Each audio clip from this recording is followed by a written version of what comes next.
হযরত জিবরিল আমিন সহ যখন আমার নবী মেরাজে যাচ্ছেন, সুবহানাল্লাহ, আমার নবী দেখলেন জিবরিল 70,000 নুরানি পালকটা বাড়ি দিচ্ছে আর যাচ্ছে। আমার নবী জিজ্ঞেস করলেন, জিবরিল এই 70,000 পাখা ডানাটা কি সবসময় ঝাপটাও?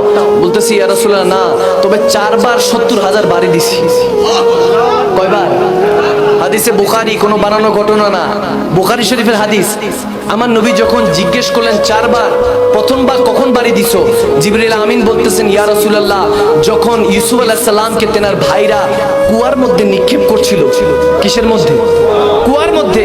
আল্লাহ ডাক দিল, জিবরিল আমার ইউসুফকে তার ভাইরা কুয়ার মধ্যে নিক্ষেপ করছে, যাও তাকে বাঁচাও, নয়তোবা আমি সেই জাতি ধ্বংস করে দেব। যখন সেটা বলল, সাথে সাথে জিবরিল আমিন বললেন, আমি 70 পাখনা ডানা বাড়ি দিয়ে হযরত ইউসুফ আলাইহিস সালামকে ক্যাচ করলাম, ধরে ফেললাম। আমার নবী বলতেছে মাশাআল্লাহ। এরপরে কখন বাড়ি দিয়েছো? বলতেছে ইয়া রাসূলুল্লাহ যখন ইব্রাহিম খলিলুল্লাহকে নমরুদ আগুনের মধ্যে নিক্ষেপ করছিল।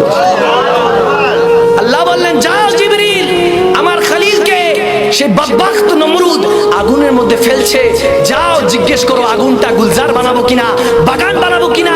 আমার ইব্রাহিম খলিলুল্লাহর উত্তর শুনেন, খলিলুল্লাহ বলছে, যিনি আগুনে নিক্ষেপ করছেন তিনি বাঁচাবেন। সুবহানাল্লাহ বলো, তিনি বাঁচাবেন। জিবরিল বললেন, ওগো খলিলুল্লাহ আগুনটাকে গুলজার বানিয়ে দিই। আল্লাহ বলেছেন, বলতেছে না, আমার ভরসা আল্লাহ, আল্লাহই বাঁচাবেন। তখন সাথে সাথে আল্লাহর হুকুমে কুদরতে আগুনটা ফুলের বাগান বানিয়ে দিয়েছেন কে? চিল্লা বলুন কে? আমার নবী জিজ্ঞেস করলো, এরপরেরটা তৃতীয় নাম্বারটা কি? জিবরিল বলতেছি ইয়া রাসূলুল্লাহ এরপরেরটা হলো হযরতে ইসমাঈল যাবিউল্লাহর ক্ষেত্রে। যখন আল্লাহর পক্ষ থেকে কুরবানির হিসাব আসলো, ইসমাঈল যাবিউল্লাহকে ইব্রাহিম খলিলুল্লাহ জবাই করবেন, কুরবানি করবেন, তখন দুজন দুজনকে পট্টি পরায় দিলেন। আল্লাহ তখনই সাথে সাথে খুশি হয়ে বলতেছেন, যাও জিবরিল যাও ইসমাঈলকে বাঁচাও, নয়তো আমার নসলে মুহাম্মদ নষ্ট হয়ে যাচ্ছে। ইসমাঈলকে বাঁচাও, ইসমাঈলকে যদি না বাঁচাও, যদি জবাই হয়ে যায়, কুরবানি হয়ে যায়, তাহলে আমি প্রত্যেক বাবাকে ফরজ করে দিব তার সন্তানকে কুরবানি করার জন্য। সাথে সাথে জিবরিল আমিন জান্নাত থেকে 70,000 ডানা ঝাপটা দিয়ে ইসমাঈল যাবিউল্লাহর জায়গায় একটা দুম্বা রেখে দিলেন। সুবহানাল্লাহ, আল্লাহু আকবার বলেন। এরপর আমার নবী জিজ্ঞেস করে, এরপরেরটা কিভাবে? বলতেছি ইয়া রাসূলুল্লাহ এরপরেরটা তো বড় মারাত্মক ছিল, ওটা আমি জিবরিল জীবনে ভুলবো না। আমার নবী বলে, কোন সময়? জিবরিল আমিন বলে, ইয়া রাসূলুল্লাহ যখন উহুদের ময়দানে আপনি যুদ্ধ করছিলেন, আপনি উম্মতের খাতিরে যুদ্ধ করছিলেন, আল্লাহর পক্ষ থেকে ইসলামকে বাঁচানোর জন্য যুদ্ধ করছিলেন, ওই সময় বদবখত কাফেররা আপনার দান্দান মুবারক যখন শহীদ করলো, আল্লাহ তাবারক ওয়া তাআলা ডাক দিলেন, এ জিবরিল কোথায় আছো? আমি তখন বেহেশতের মধ্যে ছিলাম। আল্লাহ বললেন, আমার নবী মুস্তাফার যদি রক্ত মুবারক সহ দাঁত মুবারক জমিনে পড়ে, আমি কুল কায়নাত আল্লাহ ধ্বংস করে দিব, আমি ধ্বংস করে দিব। তখন জিবরিল আমিন বললেন, আমার খেয়ালের মধ্যে আসলো কুল কায়নাতের মধ্যে আমি জিবরাইলও পড়ি, ওদিন তো গেছিলাম, আমি জিবরাইলও মরতে মরতে পাচ্ছি। আমি 70,000 পাকড়া শক্তি দিয়ে যখন বাড়ি দিলাম, বাড়ি দিয়ে আপনার দাঁত মুবারকটা ধরার আগে দেখি তার উপর দিয়ে আমি জিবরাইলের হাতের উপর দিয়ে আরেকটা হাত ঢুকে গেছে। আমি চোখ খুলে দেখি সেটার কারণে সিদ্দিক আকবরের হাত। আল্লাহু আকবার বলেন।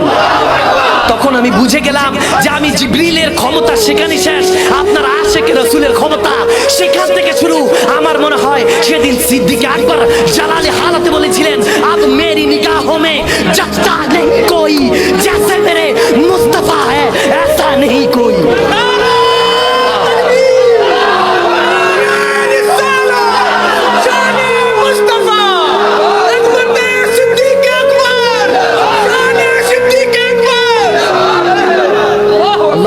বলেন।